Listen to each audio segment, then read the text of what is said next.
All right, y'all. I'm finna prove to y'all that every thought that we have is not ours, and that we are all under demonic influence. And I feel like God gave me this while I was in the shower. I'm gonna give y'all this example, and forgive me for what I'm finna say, but this is real. Like, this is true, and I know everybody didn't experience this. That's why I'm using this example.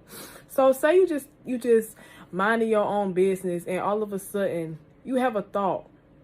And I know we don't all had this thought, but we think about, we imagine in our mind our parents having sex, and instantly a normal person, we be like, bro, ew, like, I don't want to think about that. Why that thought came to my head? And then sometimes you even start picturing it and imagining it in your mind, and you like, no, bro, I don't want to think about this. Unknowingly, you rebuking a demonic thought, right? Okay, so think about this. You having a good day all of a sudden, and you hear a thought in your mind say, you suck. You're not good at anything. You remember what old dude said to you the other day? You remember this? You remember that?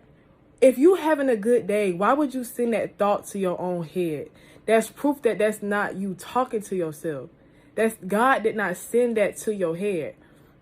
I had watched the Darby sermon, and he brought up, real quick, he brought up how when Adam had ate the apple and God asked, why did you hide from me?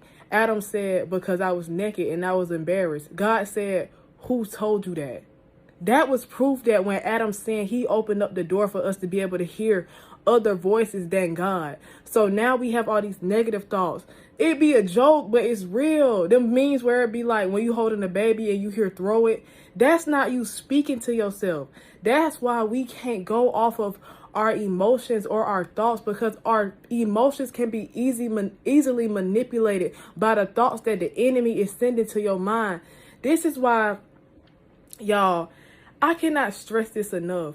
Satan lies to you. I lived a lie for 6 years because I believed every thought that came to my mind. Y'all, even to this day, when I see a woman and she is attractive, I still had them thoughts like, oh yeah, she bad, stuff like that. But now I'm aware of where that thought came from, because I know God would not have me attracted to the same sex, because that goes against his rules, his laws, and his principles. So I'm knowing, okay, if God don't agree with this, then who putting this thought in my head? Satan, demons. They trying to influence you and get you to believe, oh, this is me because this thought came from me. I like girls because this thought in my head. No, that thought is sent to you. And with the authority of Christ, you can rebuke it. You speak the word of God. God said that no homosexuality, no people practicing homosexuality will enter the kingdom of heaven. When you get them thoughts in your head, you speak the word of God back to that voice, and it's going to shut up because it has to obey the word of God. Y'all, do not allow the enemy to trick you. Just because you hear it in your own head, it's not you. Be aware of who's speaking to you now. Be aware.